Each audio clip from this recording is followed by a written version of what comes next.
In questo video analizzeremo un'opera molto famosa del grande pittore Edward Hopper, principale esponente del realismo americano. Le sue opere ritraggono la malinconia dell'American Way of Life degli anni 30 e 40 del Novecento. Hopper divenne famoso proprio per questi suoi dipinti che sembrano fotogrammi di un film in cinemascope, come questa sua opera intitolata Night Talks del 1942, che letteralmente significa falchi notturni, ma in slang indica le persone che vivono di notte, cioè i nottambuli. Infatti, se lo osserviamo attentamente, vediamo appoggiati al bancone un uomo e una donna vestita di rosso, che sembrano appunto appollaiati come due uccellini infreddoliti, e questa impressione è rafforzata anche dal naso dell'uomo, che somiglia al becco di un rapace. Vediamo poi anche un terzo cliente, isolato, di cui vediamo solo le spalle, che sembra chiuso in se stesso e assorto nel contemplare il suo whisky, mentre il barista risciacqua i bicchieri. Ci troviamo di sera in un bar qualunque, all'angolo di una strada. La città è buia e triste e dà una sensazione di solitudine e di isolamento, e i negozi hanno solo vetrine vuote.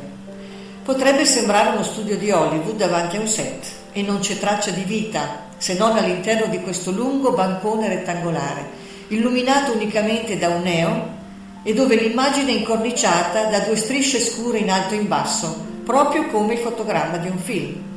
Non è un caso, perché infatti Edward Hopper amava molto il cinema e i suoi quadri spesso si riferiscono a immagini prese proprio da film e raffigurano personaggi immobili, persi nella loro solitudine, in questo bar notturno avvolto nella notte ed ermeticamente separato dall'esterno, dove solo la luce al neon illumina in modo sinistro il barista e gli avventori che qui più che mai sembrano balzati fuori da un B-movie noir. Si crea quindi una delimitazione dall'ambiente cittadino, un interno e un esterno, collegati però intimamente da un senso di avventura e di mistero che emana dalle figure del luogo stesso. Questo bar infatti è senza porta d'uscita, quindi i protagonisti sono bloccati in questo quadro per l'eternità. Però per l'uomo moderno è perso in un deserto urbano, dove regna l'incomunicabilità e tutti sono irrimediabilmente soli.